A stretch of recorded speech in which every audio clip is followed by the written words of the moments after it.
పెద్ద నోట్లు రద్దయిన వేళ ప్రజల కష్టాలు తీర్చేందుకు ముందుకొచ్చిన అనంతపురానికి చెందిన ఓ వ్యక్తి పలువురికి ఆపద్బాంధవుడిగా మారారు. వైద్యశాలలకు వచ్చేవారికి 500, 1000 రూపాయల నోట్లకు చిల్లర ఇస్తున్న వేణుగోపాల్ రెడ్డి పలువురి ప్రశంసలు అందుకుంటున్నాడు.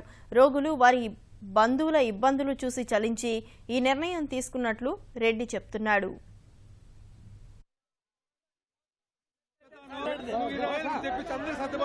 రాత్రి నరేంద్ర మోడీ గారు చేసిన కార్యక్రమం అయితే ఇది చాలా మంచిదే. బ్లాక్ మనీ అరికట్టడమే సరిపోతుంది. కానీ సామాన్య ప్రజలు చాలా ఇబ్బంది పడుతున్నారు డబ్బుతో. ఎందుకంటే ఇక్కడ హాస్పిటల్స్ అయితే ఏముంది, ట్రావెలింగ్ అయితే చాలా మంది యాత్రికులుగా పోయింటారు, వాళ్ళందరూ చాలా ఇబ్బంది పడుతున్నారు. ఇది దృష్టిలో పెట్టుకొని ఈరోజు అనంతపురం గవర్నమెంట్ హాస్పిటల్కు వచ్చి నాకు సాధ్యమైనంత వరకు కూడా ఇక్కడ ఉన్న రోగులకు కానీ రోగుల బంధువులకు కూడా నేను డబ్బు రూపంలో ప్రతి ఒక్కరితో అందరికీ కూడా సాధ్యమైనంత వరకు 100 రూపాయల నోట్లు నేను పంపిణీ చేస్తున్నాను. ఆ నోట్లకు కానీ నాకు కూడా వాళ్ళంత మొత్తంతో తీసుకుంటున్నాను.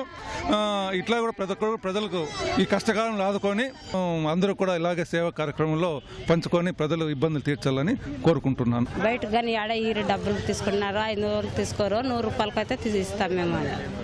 500 చిల్లర ఏమంటారు. మాకు మెడికల్ స్టార్ట్కి పోయినా కానీ అక్కడి నుంచి వెనక్కి వచ్చినాం.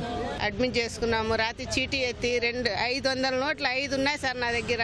ఒక్క నోటు కానీ చిల్లర దొరకడం లేదు మాకు. ఒక్క నోటుకి ఇచ్చినాడు.